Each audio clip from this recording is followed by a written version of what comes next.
Di saat ku tak berdaya, kuasa-Mu yang sempurna. Ketika ku percaya, mujizat itu nyata, bukan karena kekuatan, namun Roh-Mu ya Tuhan. Ketika ku berdoa, mujizat itu nyata. Ketika ku percaya, ketika ku berdoa, ketika ku berserah, ketika ku bermujizat, mujizat itu sekali lagi katakan, di saatku tak berdaya, kuasa-Mu yang sempurna. Haleluya. Ketika ku percaya, mujizat itu nyata, bukan karena kekuatan, namun Roh-Mu ya Tuhan. Amin, amin. Ketika ku berdoa, mujizat itu ketika ku percaya, ketika ku yes, haleluya. Mujizat itu ketika ku berharap, ketika ku bermujizat nyata. Mujizat itu ketika ku berserah, ketika ku bermujizat. Mujizat itu nyata. Haleluya. Mujizat-Mu nyata. Mari yang lemah berkata, aku kuat karena kuasa Allah bekerja.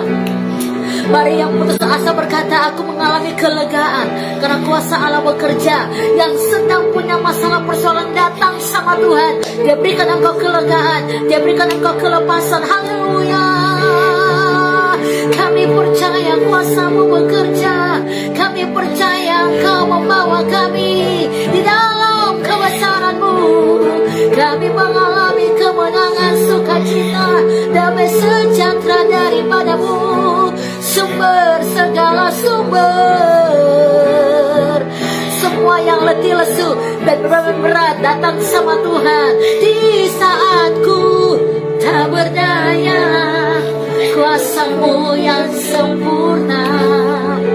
Ketika ku percaya, mujizat itu nyata, bukan karena kekuatan, namun Roh-Mu ya Tuhan. Ketika ku berdoa, mujizat itu yang letih lesu berat katakan, di saatku tak berdaya, kuasa-Mu yang sempurna. Ketika ku percaya, ketika ku bermujizat, mujizat itu nyata, bukan karena kekuatan, namun Roh-Mu ya Tuhan. Ketika ku berdoa, ketika ku mujizat nyata, mujizat itu ketika ku berharap, ketika ku berharap, mujizat itu ketika ku percaya, ketika ku percaya. Mujizat itu ketika ku berserah, ketika ku berserah. Mujizat itu nyata. Recording in progress. Kami sembah Kau Tuhan. Mujizat-Mu dinyatakan, kuasa-Mu dinyatakan. Kami percaya bahwa hari ini Engkau berikan kami kelegaan, karena cuma Engkau sumber kekuatan kami, karena cuma Engkau sumber kelegaan dalam jiwa kami. Maka hamba berdoa, berfirmanlah Bapa, supaya kami mengalami kelegaan di dalam Engkau. Kami datang dengan kerendahan hati, kami mencari wajah-Mu, dan kami percaya Tuhan hadir di sini memberikan kami kelegaan. Dalam nama Yesus, kekuatan Allah turun kepada kami. Haleluya. Amin, amin, amin. Saya percaya bahwa Tuhan terus membawa saudara mengalami Dia dalam rencana Tuhan. Dan mari amenkan bahwa hari ini kebesaran Tuhan nyata bagi saudara. Kita akan dengarkan firman Tuhan. Semua jemaat yang di rumah, ya, bergrup-grup yang ada di rumah juga, semua membuka hati. Kita mau dengarkan pesan-pesan roh. Dan saya percaya bahwa Tuhan memberikan kita semua kemenangan, kemenangan demi kemenangan. Satu kebenaran firman Tuhan akan kita baca. Mari kita buka firman Allah ini dalam kitab Matius pasal yang ke-11, saudara. Haleluya. Matius pasal yang ke-11. Haleluya. Kita akan baca ayat-ayat ini. Mari yang sudah mendapatkan ayat ini, kita akan baca bersama-sama dari ayat 25 sampai dengan ayat yang ke-30. Kitab Matius pasal 11 ayat 25 sampai dengan ayat yang ke-30. Saya percaya bahwa Tuhan membawa kita terus masuk dalam rencana-rencana yang besar, karena Tuhan mau saudara dan saya mengalami kelepasan dan kelegaan di dalam Dia. Demikian firman Tuhan. Ajakan juru selamat. Pada waktu itu berkatalah Yesus, aku bersyukur kepadamu Bapa Tuhan langit dan bumi, karena semuanya itu Engkau sembunyikan bagi orang bijak dan orang pandai, tapi Engkau nyatakan kepada orang kecil. Bapa, itulah yang berkenan kepadamu. Ayat 7. Semua telah diserahkan kepadaku oleh Bapakku, dan tidak seorang pun mengenal anak selain Bapa, dan tidak seorang pun mengenal Bapa selain anak, dan orang yang kepadanya anak itu berkenan menyatakannya. Ayat 8. Marilah kepadaku semua yang letih, lesu, dan berbeban berat, aku akan memberikan kelegaan kepadamu. Ayat 9. Pikulah kuk yang kupasang, dan belajarlah padaku, karena aku lemah lembut dan rendah hati, dan jiwamu akan mendapat ketenangan. Luar biasa, saudara. Ini firman Tuhan yang sangat memberkati, dan saya percaya bahwa saat ini kita semua ingin mengalami berkat-berkat roh yang dahsyat. Tuhan mengundang semua orang yang sedang ikut Tuhan di dalam pelayanan Tuhan Yesus di Galilea, dan orang-orang yang datang ikut Dia ini adalah sebenarnya orang-orang yang memang ingin membutuhkan solusi, saudara, sehingga mereka mendengar Tuhan ada di Galilea, dan mereka terus mengejar Dia, saudara, karena mereka tinggal di dalam tekanan, di dalam intimidasi, dan mereka tahu bahwa juru selamat Mesias hanya Dia yang bisa berikan kelegaan, saudara. Dan apa yang kita katakan di ayat yang kita baca ini sangat luar biasa. Ayat 28 mengatakan bahwa marilah kepadaku semua yang letih lesu dan berbeban berat, aku akan memberikan kelegaan. Waktu Tuhan melihat banyak sekali orang berbondong-bondong datang kepada Dia, Tuhan tahu bahwa mereka membutuhkan kelegaan. Tuhan tahu bahwa mereka sedang ada di dalam tekanan-tekanan yang begitu luar biasa, dan Tuhan menawarkan kepada mereka satu kemenangan, kekuatan yang membuat mereka akan lega dalam menghadapi semua situasi yang selama ini mereka begitu sangat-sangat tertekan, sangat-sangat mengalami intimidasi. Kenapa, saudara? Karena di zaman dulu, saudara, mereka tinggal di dalam semua aturan-aturan adat istiadat agamawi yang membuat mereka tinggal di dalam kehidupan yang sangat menderita, tertekan. Kenapa? Karena mereka mengatakan bahwa semua aturan-aturan ini seperti memaksakan mereka untuk harus hidup seperti yang manusia mau dan bukan Tuhan mau, saudara. Ya, apa yang Alkitab ajarkan saat ini, kita belajar bersama-sama bahwa Tuhan menawarkan sebuah kemenangan kepada kita yang mungkin sedang sesak, sedang mengalami banyak pergumulan. Saudara, memang tidak enak untuk kita tinggal di dalam banyak sekali tekanan, intimidasi, ya, bahkan teror-teror orang yang mungkin sedang menghantui saudara. Memang tidak enak. Tetapi di dunia ini, apapun yang engkau lakukan dan dimanapun engkau berada, tidak ada ruang yang bisa berikan kita kedamaian. Hanya jika engkau datang dan berlari kepada Dia, sumber damai sejahtera, sumber sukacita, sumber kemenangan, sumber kekuatan, saudara.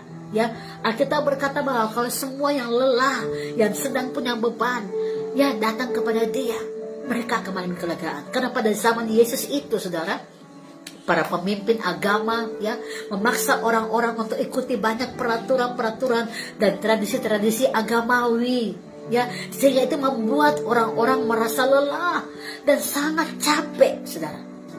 Ya, mereka sepertinya ingin ikut Tuhan tapi tidak merasakan ada Tuhan. Saudara bisa bayangkan itu, ya, sehingga mereka mau tidak mau Karena selalu dikatakan kalau engkau melakukan ini maka engkau akan diselamatkan. Salah satu contoh yang para pemuka-pemuka agama mengatakan kepada semua orang-orang yang ikut Tuhan itu adalah engkau harus bersunat. Karena kalau dengan sunat engkau akan masuk surga. Sementara Tuhan Yesus Juru Selamat Mesias yang Tuhan mau adalah bukan sunat yang dimaksudkan oleh para pemimpin-pemimpin agama itu, tapi Tuhan mau sunat hati kita. Hati kita yang bersih, hati kita yang disunat, hati kita yang takut kepada Tuhan, sehingga itulah sumber kelegaan kita alami, saudara.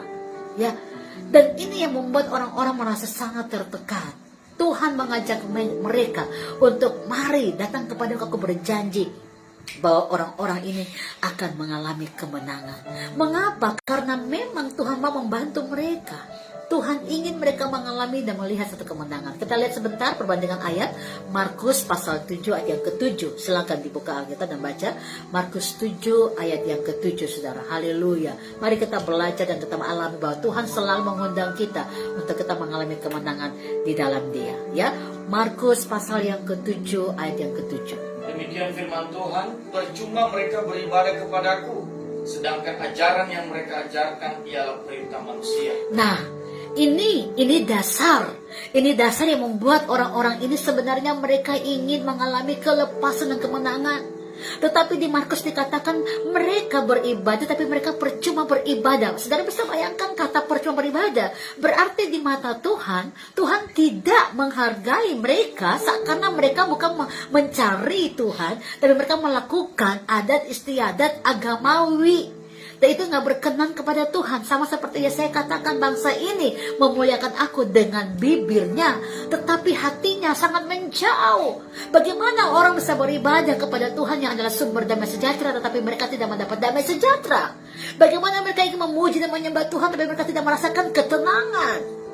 Inilah makanya kenapa Tuhan berkata, percuma engkau beribadah. Kenapa? Karena engkau hanya menjalankan adat istiadat agamawimu. Tuhan mau, saudara, waktu engkau beribadah, engkau mengalami kehadiran Tuhan yang memberikan engkau dan saya damai sejahtera dan sukacita. Dan itu poinnya, saudara. Kita bandingkan kembali Matius 7 ayat 24 dan ayat 25. Matius 7 ayat 24 dan ayat yang ke-25. Haleluya. Demikianlah firman Tuhan, setiap orang yang mendengar perkataanku ini dan melakukannya, ia sama dengan orang yang bijaksana yang mendirikan rumahnya di atas batu. Kemudian turunlah hujan dan datanglah banjir, lalu angin melanda rumah itu, tetapi rumah itu tidak rubuh sebab didirikan di atas batu. Haleluya. Tuhan berkata, kalau engkau mendengarkan firman, maka firman itu akan menyegarkan. Karena Tuhan kasih perumpamaan yang luar biasa. Karena saat kita membangun hidup roh kita bangun atas dasar firman Allah yang kokoh, maka masalah persoalan tidak akan menggerogoti kita. Tetapi kalau kita membangun rumah hanya karena kata orang, membangun hidup rohani hanya karena kata orang, membangun hidup rohani hanya karena menyenangkan hati orang, maka akan datang masalah persoalan, engkau tidak akan kuat untuk menghadapi, maka engkau akan hanyut seperti dibawa oleh air tadi atau gelombang atau pasang itu. Tuhan memberikan perumpamaan tentang dua dasar, bagaimana dasar hidup hati kita ini berarah kepada Tuhan. Kalau ingin beribadah, beribadahlah sungguh-sungguh, carilah Dia dan rasakan Dia ada, saudara. Ya, bukan karena sekedar engkau nyanyi, karena engkau menghafal lagu-lagu ini, tapi engkau mengalami Tuhan. Bukan sekedar engkau membaca ayat-ayat firman, tapi engkau sangat haus dan lapar, seperti khotbah Yesus di dalam Matius pasal yang ke-5. Berbahagialah mereka yang haus dan lapar akan firman Allah, karena mereka akan dipuaskan. Makanya waktu orang sungguh-sungguh beribadah, jiwa roh mereka akan dipuaskan. Saudara bisa bayangkan ada banyak orang mungkin juga melayani Tuhan dan sangat capek, kelelahan karena hanya faktor duniawi yang mereka rutinitas melakukannya. Tetapi orang-orang yang melakukan ibadah dengan sungguh-sungguh hati, mencari Dia dengan sungguh-sungguh hati, mereka akan mengalami kepuasan, mereka akan mengalami jiwa yang lega, mereka akan mengalami sukacita luar biasa, dan ini yang Tuhan mau. Makanya Tuhan menawarkan orang-orang yang ikut Dia di dalam perjalanan Dia di Galilea, pelayanan Dia di Galilea. Ya, Tuhan tahu bahwa orang-orang ini ingin mendapatkan kelegaan. Mereka tidak hanya ingin sekedar beribadah secara duniawi, tapi mereka ingin melepaskan diri dari semua adat istiadat. Tuhan berkata, aku akan menyegarkan jiwamu. Tuhan berjanji, kenapa? Karena memang Tuhan ingin membuat mereka mengalami Dia sumber kesegaran jiwa. Kalau mereka memahami hal ini, undangan Tuhan ini, maka mereka juga akan memberi diri untuk Tuhan mengajarkan mereka dengan roh yang lemah lembut. Ya, mereka akan terbebas dari ajaran-ajaran yang salah dalam tradisi-tradisi agama yang membebani mereka. Ya, kita baca sebentar dalam Yohanes pasal 8 ayat 31 dan ayat 32. Ini menarik untuk saudara dan saya melihat. Yohanes 8 ayat 31 dan ayat 32. Haleluya. Demikian jauh firman Tuhan.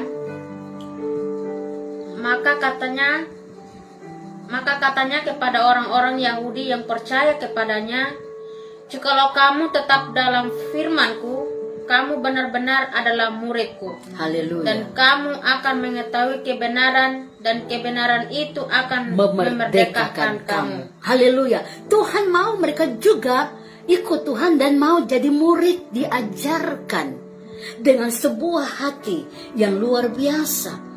Allah ingin supaya anak-anaknya, kita anak-anaknya, Bapa mau kita kumpul kepada Dia, mencari Dia dengan sungguh-sungguh, dan kita diajar olehnya. Karena Tuhan melihat bahwa orang-orang yang ikut Dia berbondong-bondong ini, mereka sekali lagi terbebani dengan hanya tradisi sebuah agama, tradisi yang dilakukan oleh manusia, tapi hati mereka jauh, mereka tidak merasakan damai sejahtera. Makanya Tuhan berkata, kalau engkau tinggal dalam firman, maka firman itu akan memerdekakan engkau. Luar biasa.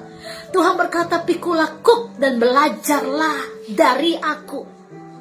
Saudara, kuk pada zaman dulu itu dikatakan seperti sebatang kayu yang dipikul pada bahu seseorang, saudara.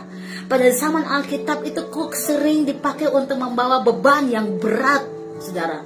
Secara kiasan, kuk biasanya menggambarkan ketundukan kepada arahan atau kekuasaan seseorang. Ya, makanya Tuhan berkata di situ, ayat 29 dari Matius 11, pikulah kuk yang aku pasang dan belajarlah padaku. Tuhan tidak mau mereka memikul kuk yang membebani mereka, yang membuat mereka berat, karena itu kuk dari duniawi. Ini kuk dari segala keadaan atau cara dunia. Tuhan mau mereka belajar dari Tuhan dan pikul kuk yang Tuhan pasang, yang bisa memberikan mereka kelegaan, saudara. Ya, kata-kata belajar dariku juga diterjemahkan jadi akan menjadi murid Yesus, karena murid itu perlu belajar, saudara. Saya melihat ada banyak para pemimpin-pemimpin, ya, luar biasa mereka, Tuhan mau pakai mereka, tapi mereka gagal mencapai visi Tuhan cuma gara-gara mereka tidak bisa introspeksi diri. Kalau ada hal-hal yang terjadi di sekeliling mereka, mereka selalu menyalahkan keadaan dan juga menyalahkan orang lain. Makanya akhirnya mereka tidak mencapai visi Tuhan. Padahal Tuhan panggil mereka dan Tuhan yang perlengkapi mereka, tapi mereka gagal untuk introspeksi diri, saudara. Kadang-kadang kita mau menjadi murid Tuhan, tapi kita nggak mau diajar oleh Tuhan. Ya, saudara, jangankan engkau mau dipakai oleh Tuhan, ya, kita sendiri masih punya kerinduan mencari Tuhan. Maka Tuhan akan pakai kita dengan cara yang ajaib. Makanya Alkitab katakan bahwa saat saudara, ya, melakukan apa yang Tuhan inginkan, engkau dan saya akan mengalami kelegaan. Nah, kita belajar sebentar tentang kuk yang secara Alkitab diajarkan di dalam firman Allah. Kita buka Imamat 26 ayat 13, saudara. Imamat 26 ayat 13. Baik, kita ngerti firman Tuhan ini, karena kita berkata kuk yang kupasang ini, ya, akan memberikan kelegaan. Lalu apa yang dimaksud dengan kuk? Imamat 26 ayat yang ke-13. Haleluya. Dan satu orang lagi siapkan Yesaya 14 ayat 25. Yesaya 14 ayat 25. Imamat 26 ayat 13. Haleluya. Akulah Tuhan Allahmu yang membawa kamu keluar dari tanah Mesir, supaya kamu jangan lagi menjadi budak mereka. Haleluya. Aku telah mematahkan kayu kuk yang di atasmu, dan membuat kamu berjalan tegak. Haleluya. Pada zaman dulu ya, kalau budak-budak di zaman dulu, zamannya Yahudi, orang-orang Yahudi zaman dulu ya, kalau namanya budak maka mereka akan dikasih kayu di sini dan mereka berjalan dengan sambil pikul kayu untuk mengerjakan sesuatu yang memang diatur oleh tuannya, saudara. Dan Tuhan berkata oleh Imamat tadi, maka aku sudah mematahkan kukuk itu, saudara. Ini luar biasa, ini panggilan roh. Kadang-kadang kita menjalani hidup kita dengan banyak beban-beban palsu, kukuk yang palsu, saudara. Karena kita nggak mau datang sama Tuhan, kita pikul sendiri, kita pikir sendiri, makanya semakin berat perjalanan hidup kita. Apa yang dikatakan Yesaya 14 ayat 25? Mari kita baca Yesaya 14 ayat 25. Demikian firman Tuhan, aku akan membinasakan orang Asyur dalam negeriku dan menginjak-injak mereka di atas gunungku. Kuk yang diletakkan mereka atas umatku akan terbuang, dan demikian juga beban yang ditimpakan mereka atas bahunya. Amin. Haleluya. Karena kuk ini melambangkan budak, saudara. Dan Tuhan berkata bahwa umatku akan dibebaskan dan dilepaskan dari segala kuk yang mereka selama ini pikul, saudara. Ini luar biasa. Tapi Tuhan mau bahwa kita belajar menjadi murid. Makanya Tuhan ajarkan ya. Tuhan mau kita belajar. Tuhan berkata, pikul aku yang kupasang dan belajarlah padaku, karena aku lemah lembut dan rendah hati, dan jiwamu akan mendapat ketenangan. Rupanya ada poin-poin penting di sini. Belajar dari Tuhan yang adalah sumber kelemah lembutan dan rendah hati. Orang yang punya roh yang lemah lembut dan rendah hati itu akan suka selalu introspeksi diri.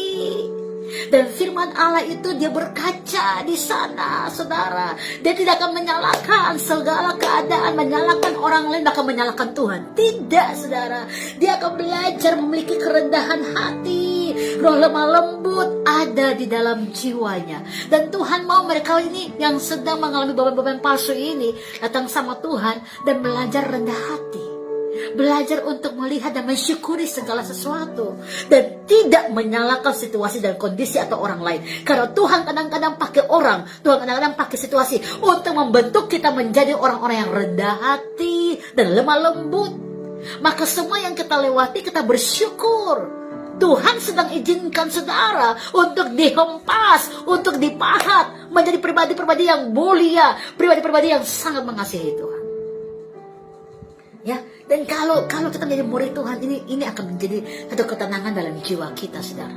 Ya, belajarlah dariku, jadilah muridku. Tuhan menasihati orang-orang ini supaya apa? Ini waktunya mereka melepaskan beban palsu dan belajar dari Tuhan dengan roh lemah lembut, dengan roh rendah hati. Kenapa? Dua roh ini kita perlu belajar untuk memilikinya. Roh lemah lembut dan roh rendah hati. Lemah lembut ini bukan lemah gemulai. Saudara harus pisahkan. Lemah gemulai itu kalau saudara di jalan, ya, lagi bawa mobil, lalu orang, permisi minta uang, segala macam, dengan sikapnya dia lemah gemulai.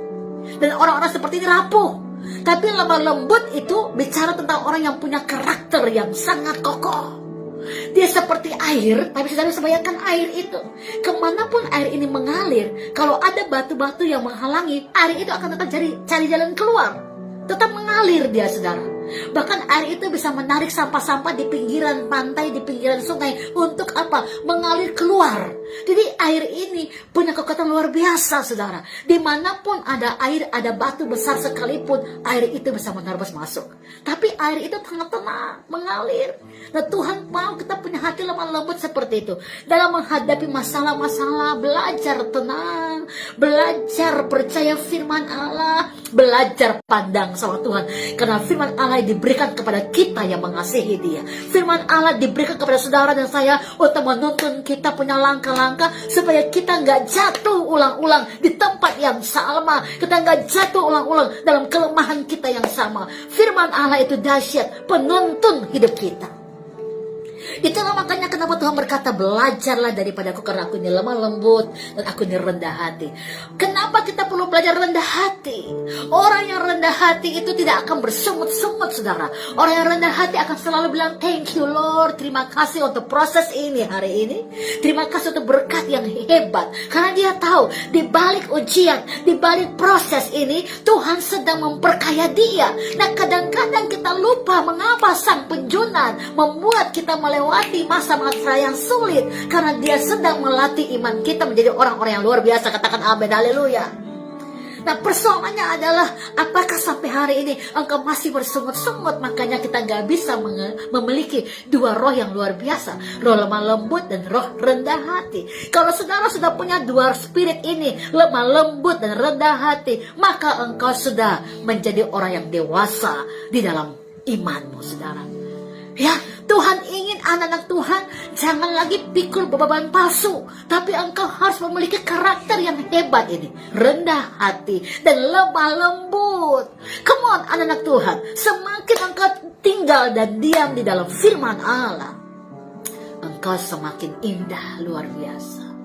Semakin indah. Saya melihat ada banyak anak Tuhan yang kembali lagi diproses di lubang yang sama, putar-putar kembali lagi seperti bangsa Israel yang berulang-ulang di tempat yang sama. Kenapa? Karena kesalahan yang sama berulang-ulang. Mereka gak mau belajar introspeksi diri. Mereka gak mau belajar untuk bersyukur. Mereka gak mau belajar untuk melihat bahwa Tuhan sedang memperkaya kehidupan rohaninya. Ini bahaya buat saudara. Makanya saya katakan terutama untuk para leader, kalau engkau gak belajar introspeksi diri, engkau gagal mencapai visi Tuhan. Engkau gagal mencapai visi Tuhan. Karena visi Tuhan itu nyata dan hebat, saudara. Oleh karena Tuhan mau kita terproses untuk memiliki kehidupan roh yang lemah lembut dan rendah hati. Mari kita baca Yohanes 13 ayat 13 sampai 15. Silakan dibaca. Yohanes pasal yang ke-13 ayat 13 sampai dengan 15. Luar biasa. Sampai saudara berdoa, Roh Kudus, berikan aku hati yang lemah lembut, aku punya hati yang rendah hati, ya. Yohanes 13 ayat 13 sampai dengan 15.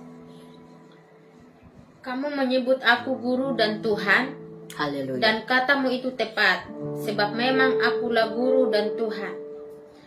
Jadi jikalau aku membasuh kakimu, aku yang adalah Tuhan dan gurumu, maka kamu pun wajib saling membasuh kakimu.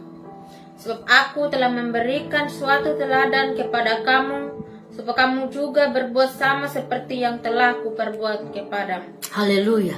Luar biasa. Jadi kalau bicara kerendahan hati dan roh lemah lembut, ini teladan hebat. Tuhan berkata kalau engkau menjadi aku guru, dan zaman dulu itu saudara kalau bilang guru itu rabi adalah orang yang sangat-sangat dihormati. Makanya kalau mereka bertemu dengan rabi atau guru, mereka akan mencium tangan sebagai tanda mereka menghormati gurunya, menghormati dan mendengar apapun yang dikatakan oleh guru atau rabi. Karena rabi itu dikatakan seperti apa? Seorang guru yang mengajar dan mendidik. Lalu Tuhan berkata, engkau sebut aku ini guru, engkau sebut aku ini rabi, tapi engkau lihat kalau aku saja mau membasuh kakimu, apalagi engkau. Ini Tuhan bicara tentang apa? Hancurkan kesombongan, hancurkan ego saudara, hancurkan segala kedagingan saudara. Karena Bapa yang luar biasa, yang mulia itu aja melakukan yang paling terendah. Karena ingin menunjukkan apa? Kerendahan hati, melatih kita. Haleluya. Ya, saudara, Alkitab berkata dalam firman Allah di Korintus, Apolos menyiram, Paulus menanam. Paulus menanam, Apolos menyiram. Saya menyiram, ada yang menanam. Ada yang menanam, saya yang menyiram. Semua ini penting untuk diperhatikan, selalu dikerjakan yang namanya menanam dan namanya menyiram. Tapi yang mempertemukan adalah Tuhan, saudara. Artinya, pastikan engkau kerjalah dengan tepat dan benar, seperti untuk Tuhan dan bukan untuk manusia. Saat engkau menyiram, saat engkau menanam, pastikan engkau mengerjakannya seperti untuk Tuhan dan bukan untuk manusia. Sehingga saat engkau menghadapi banyak ujian, banyak masalah, persoalan yang memperkaya imanmu, harusnya engkau bersyukur. Engkau tidak mengeluh dan menyalahkan orang lain, tapi engkau tetap melihat bahwa yang mempertumbuhkan ini adalah Tuhan. Ya, sebagai hamba-hamba Tuhan, jangan merasa jemaat ini miliknya. Hamba-hamba Tuhan harus mengerti jemaat ini milik Tuhan.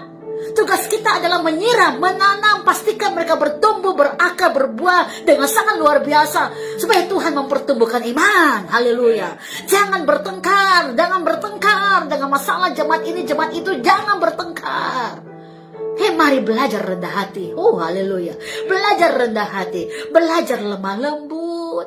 Tuhan yang kudus aja membasuh kaki murid-muridnya. Dia adalah rabi, dia adalah guru yang harusnya dilayani oleh murid-muridnya, tapi dia melayani murid-muridnya. Ini bicara tentang konsep atau prinsip kerendahan hati, saudara. 1 Petrus pasal 2 ayat 21. Mari kita baca. 1 Petrus pasal yang kedua, dengan cepat kita akan mempelajari firman Allah ini.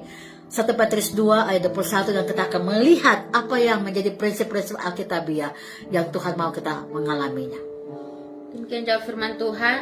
Sebab untuk itulah kamu dipanggil, karena Kristus pun telah menderita untuk kamu dan telah meninggalkan teladan bagimu supaya kamu mengikuti jejaknya. Haleluya, teladan Tuhan, jejak Tuhan adalah apa? Saudara belajar dengan hati yang lemah lembut, saudara belajar dengan hati rendah hati. Itu aja prinsip kita sebagai anak-anak Tuhan. Gak ada yang perlu engkau cari, gak ada yang perlu engkau bangun selain engkau membangun hidup rendah hati dan hidup lemah lembut. Orang yang lemah lembut itu punya roh konsisten. Orang yang lemah lembut itu punya roh yang tangguh, taat, setia. Orang yang punya roh lemah lembut itu adalah orang yang mengasihi dan sangat-sangat mencintai Tuhan. Ya. Dan orang yang rendah hati adalah orang yang mau diajar sebagai murid-murid yang dididik oleh Tuhan. Nah, Tuhan berkata, kalian akan disegarkan. Mari kepadaku. Yesus mengatakan bahwa masalah yang engkau hadapi akan hilang kalau engkau datang kepadaku, karena kuk yang kupasang itu enak dan bebanku pun ringan. Wow, ini luar biasa, saudara. Bayangkan, kuk adalah kayu yang begitu sangat besar yang ditaruh di atas pundak orang-orang yang sebagai beban. Karena itu adalah tanggung jawab bagi mereka untuk harus melakukan apa yang diperintahkan oleh orang-orang yang menaruh kuk itu. Tapi Tuhan berkata, kalau aku yang taruh kuk kepadamu, kuk ini ringan dan bebanmu pun ringan. Kenapa? Karena aku memberikan engkau kelegaan. Wow, luar biasa, saudara. Ya. Jadi Tuhan mau kita terproses sebagai murid dalam menghadapi, dalam melihat situasi, belajar dewasa. Kira-kira hari ini Tuhan tambahkan saya kedewasaan apa ya? Ini yang perlu dicari. Oh, kira-kira Tuhan hari ini sedang memberikan aku kekuatan roh apa ya? Ini yang perlu ditanamkan, saudara. Ya, makanya Tuhan mau kita nggak boleh khawatir. Tuhan nggak mau saudara dan saya khawatir. Jangan khawatir, saudara. Matius 6 ayat 25. Mari kita baca ayat ini, saudara. Ya, Matius pasal yang ke-6 ayat yang ke-25. Haleluya. Karena itu aku berkata kepadamu, janganlah khawatir akan hidupmu, Haleluya. akan apa yang hendak kamu makan atau minum. Haleluya. Dan janganlah khawatir pula akan tubuhmu, Yes. akan apa yang hendak kamu pakai. Bukankah hidup itu lebih penting daripada makanan, dan tubuh itu lebih penting daripada pakaian? Yang lebih penting ini siapa yang siapkan, saudara? Yang lebih penting, ya, tubuh lebih penting daripada pakaian. Ya, bayangkan ya, hidup lebih penting daripada makanan. Jadi hidup dan tubuh ini lebih penting dari sekedar makan dan sekedar pakaian. Yang siapkan yang lebih penting adalah siapa? Tuhan. Tuhan yang pelihara tubuh saudara. Amin. Tuhan yang pelihara kehidupan saudara. Tuhan yang pelihara. Makanya Tuhan berkata jangan khawatir. Ada banyak orang dengan kekhawatiran, mereka menyusahkan diri mereka. Gak bisa tidur, gak bisa menikmati hidup, ya. Bahkan ada yang bahkan minta supaya nyawanya diambil karena roh kekhawatiran. Ampun, saudara, minta ampun sama Tuhan. Minta ampun sama Tuhan. Karena Tuhan berkata, bukankah hidup itu lebih penting daripada makanan, dan tubuh lebih penting daripada pakaian. Yang lebih penting adalah hidupmu, yang lebih penting adalah tubuhmu. Yang pelihara tubuh dan hidupmu adalah Tuhan yang pelihara. Dengan siapa engkau menyamakan dia? Oleh karena itu Tuhan mau supaya umat Tuhan yang ikuti dia saat dia sedang memberitakan Injil di Galilea, mereka semua harus melepaskan roh kekhawatiran yang membuat mereka tercengkram di dalamnya, saudara. Tuhan berkata, kuk yang aku taruh adalah nyaman dan bebanmu pun ringan. Yesus Ya, mau mereka mengalami perbedaan yang luar biasa saat mereka datang kepada Tuhan. Ya, karena para pemimpin agama di zaman itu sedang melakukan sesuatu yang membuat mereka menjadi orang-orang yang terintimidasi, saudara. Ya, Yesus rendah hati dan lemah lembut. Dia tidak kasar, dia tidak suka memaksa, tapi dia mengajarkan dengan roh kelembutan, saudara. Ya, kita bandingkan Yohanes 7 ayat 47 sampai dengan 49. Yohanes 7 ayat 47 sampai dengan 49. Haleluya. Yohanes 7 ayat 47 sampai dengan 49. Demikian jawab firman Tuhan. Jawab orang-orang Farisi itu kepada mereka, adakah kamu juga disesatkan? Adakah seorang di antara pemimpin-pemimpin yang percaya kepadanya, atau seorang di antara orang-orang Farisi? Tetapi orang banyak ini yang tidak mengenal hukum Taurat, terkutuklah mereka. Ayat 47 sampai dengan 48. Jawab orang-orang Farisi itu kepada mereka, adakah kamu juga disesatkan? Adakah seorang di antara pemimpin-pemimpin yang percaya kepadanya, atau seorang di antara orang-orang Farisi? Ayat 9. Tetapi orang banyak ini yang tidak mengenal hukum Taurat, terkutuklah mereka. Nikodemus, seorang dari mereka.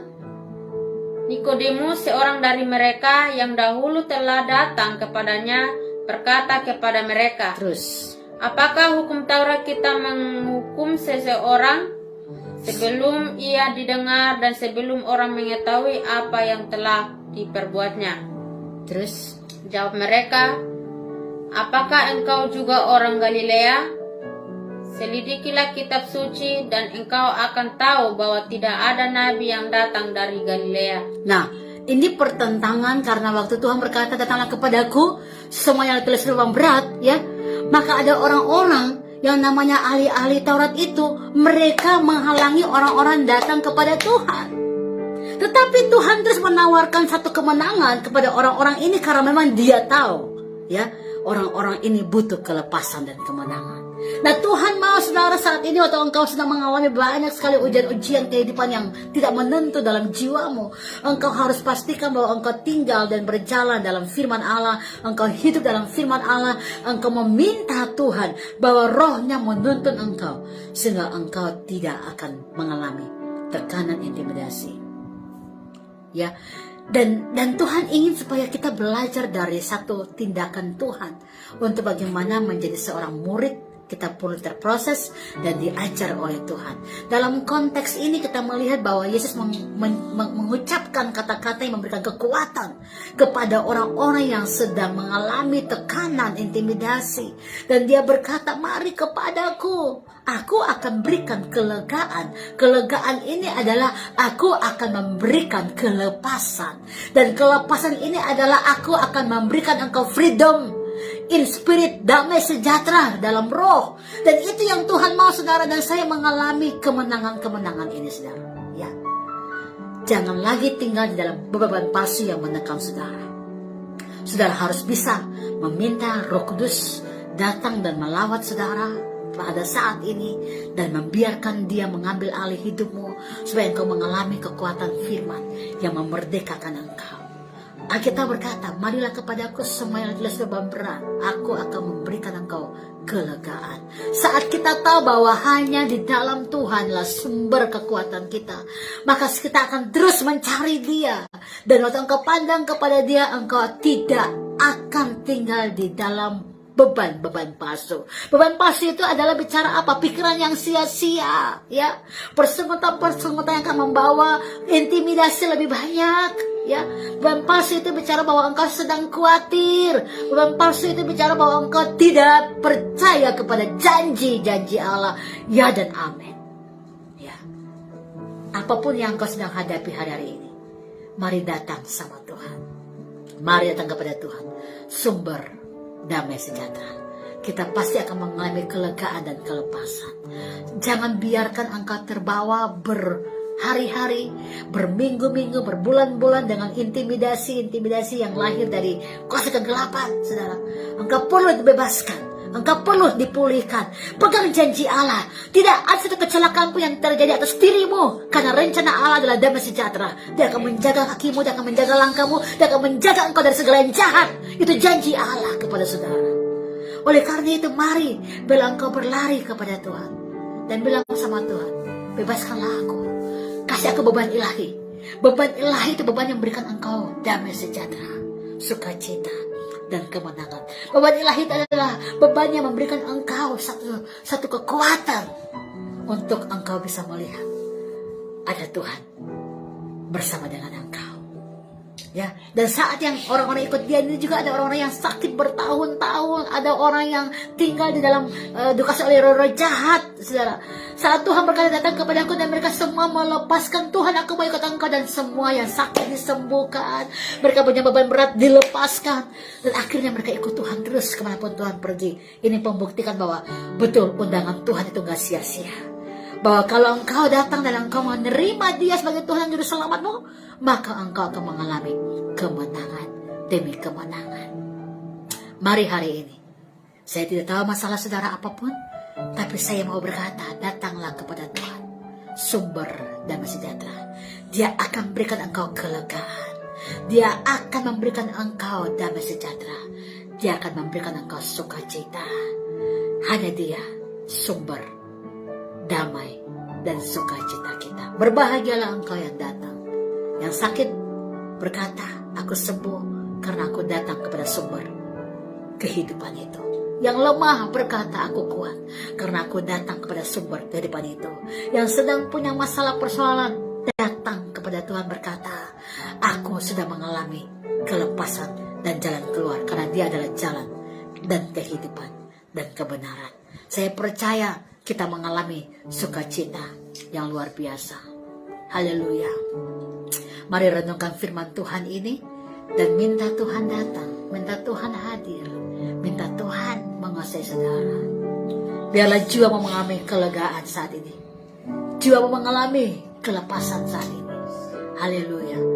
Oh, di saat ku tak berdaya, kuasa-Mu yang sempurna, ketika ku percaya mujizat itu nyata, bukan karena kekuatan, namun Roh-Mu ya Tuhan.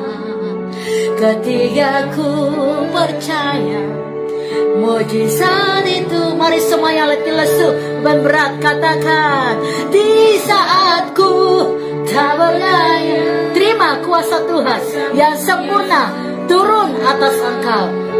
Ketika ku percaya mujizat itu nyata, bukan karena kekuatan, namun Roh-Mu yang. Ketika ku berdoa, haleluya, mujizat itu. Sekali lagi semua kuat datang sama Tuhan sungguh-sungguh. Di saat ku tak berdaya, kuasa-Mu yang sempurna, ketika ku percaya mujizat itu nyata, bukan karena kekuatan, namun Roh-Mu yang berkuasa atas aku Tuhan. Ketika ku berdoa, ketika ku mujizat terjadi, mujizat itu ketika ku datang, ketika ku datang, mujizat itu ketika ku tersungkur, ketika ku tersungkur, mujizat itu ketika ku percaya, ketika ku mujizat nyata, mujizat itu ketika ku berserah, ketika ku berserah, mujizat itu nyata.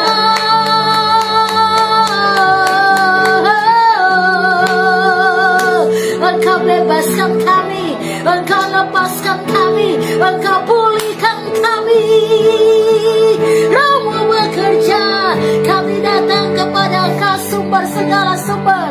Hanya Engkau yang berikan kelegaan, hanya Engkau yang berikan damai sejahtera, hanya Engkau yang berikan kami kemerdekaan kekal dan sukacita abadi. Kami terima kasih Tuhan. Kami datang kepada Engkau. Mari kembali semua datang kepada Tuhan, tersungkur dengan hatimu dan terus minta Tuhan, jadikanlah diriku murid yang mau diajar dalam semua situasi. Ada pelajaran-pelajaran aku mau diajar, aku mau mengerti kehendak-Mu Tuhan, karena Engkau tidak pernah tinggalkan kami. Engkau menawarkan sebuah kemenangan kepada kami.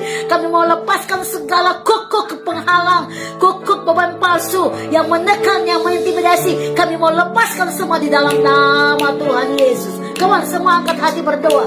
Hamba berdoa Tuhan kepada seluruh umat Tuhan yang sedang membawa beban palsu hari-hari ini, yang menekan mereka, yang mengintimidasi. Aku putuskan, aku cabut semua keluar dalam nama Yesus. Mereka mengalami kemenangan di dalam Engkau, karena hanya Engkau sumber sukacita, hanya Engkau sumber damai sejahtera. Berikan kemenangan dalam jiwa, dalam hati seluruh umat Tuhan, di dalam nama Tuhan Yesus. Terima kasih Tuhan. Hamba percaya Bapa, seluruh umat Tuhan, semua kami yang ikut ibadah ini, jemaat-jemaat Tuhan yang ada di sini, yang ada di Zoom, yang ada di medsos, semua mengalami Tuhan, semua mengalami pemulihan, semua mengalami kelepasan, karena Engkau sumber segala sumber kemenangan itu. Kami datang rendah hati. Mari Tuhan berikan kami roh kelemah lembutan, dan berikan kami roh kerendahan hati untuk menjadi murid-Mu, jadi orang-orang yang tunduk dan menghargai dan menghormati Engkau. Dan setiap proses yang Kau izinkan, kami percaya kekayaan iman yang bertambah-tambah dalam Tuhan. Satu hal yang kami tahu, Tuhan tidak pernah tinggalkan kami. Tuhan akan bersama dengan kami dan selalu ada di setiap musim kami, karena Engkau yang memberikan kami kemenangan, karena rencana-Mu adalah rencana damai sejahtera dan bukan kecelakaan. Kami bersyukur Tuhan, terpujilah nama-Mu, diberkatilah kami semua, diberikanlah kami kemenangan dalam sukacita.